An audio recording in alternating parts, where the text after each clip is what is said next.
Hey everyone, this is Jonah Johnson with you for another edition of JJ in the Field. Hey guys, Jonah Johnson with PCT Sunrise, and today we're in a field in central Ohio that has recently been harvested soybeans, and we're in the stubble as you can see behind me and at my feet here.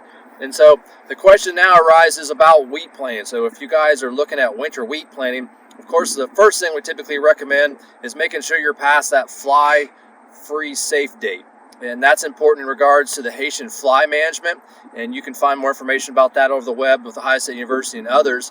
But today we wanted to focus about what happens when we have a delayed time frame after the fly-free date here in Ohio. And so, like the last couple years, we've had delayed harvest. Soybeans took a while to mature still late into the fall, and guys were getting past their fly-free date. And I'll put that on the screen to remind us where our fly-free dates. That's, of course, a latitude effect across Ohio. And so for most of us here through northern and central Ohio, we're past that date. And in southern Ohio, we're almost completely past that date as well. So ideally, we want to be about 7 to 14 days after that to have our wheat planted within that fly-free date. So what happens as we get later and later into October past those fly-free dates?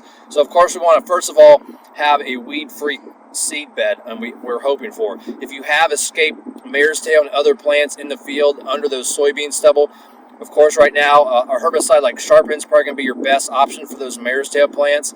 Using synthetic auxins like 2,4-D and dicamba, we're too late. We have to wait when we try to use those herbicides, and right now time is of the essence. And so if you want to use those, we're going to have to wait until we get an emergence, and we can talk about that later in the wheat growing season.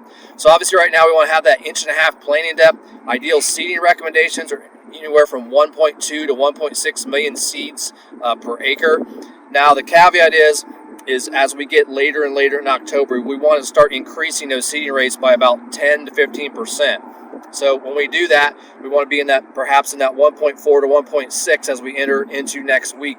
And then as we get to the end of October, we want to make sure we're pushing higher up, closer to 1.8. Now, the next question is guys will ask, how late can I plant wheat? Well, of course, like the worst answer I hate giving is it depends, right? All on what Mother Nature throws at us into the growing season. I've seen a lot of wheat planted over the years that got planted the first week of November, and they went up to that 2.0 million seeds an acre. And the reason we want to increase those seeding rates is so we get some fall season growth, and we get some active tillering hopefully before Mother Nature puts the wheat into winter dormancy. And so when we do that, everything had to go right the rest of the growing season, but still had some pretty successful wheat plantings when they went that late into October. Obviously, we'd like to have it done, on a warm sunny day like this, when we get some emergence and good stands and some tillering occurring before we go into winter dormancy. So keep that in mind. We have a fact sheet we'll have accompanying this video as well, going over some of those, because the latter we get, yield potential goes down. So we want to get this done. So again, time is of the essence. So another question may be in regards to your weed management of your field. Are you planting into tilled soil, or are you planting into a no-till soil right now? And so we've seen some issues this year so far of guys that have planted, they want to get a weed-free zone, so they tilled the ground, had a nice seed bed, but what happened is when they tilled that ground and the weather we've currently had, it's dried that soil out and it's really delayed emergence. So where we've seen better success this year is where guys went to a no-till environment and had some soil moisture still there, and they were able to get a pretty good early stam thus far in the growing season. So beside herbicide management, just keep that in mind if you're thinking about turning the ground. Watch that forecast in the next 7 to 10 days, because if we do get dry, like the weather is dictating right now, that may delay your wheat emergence.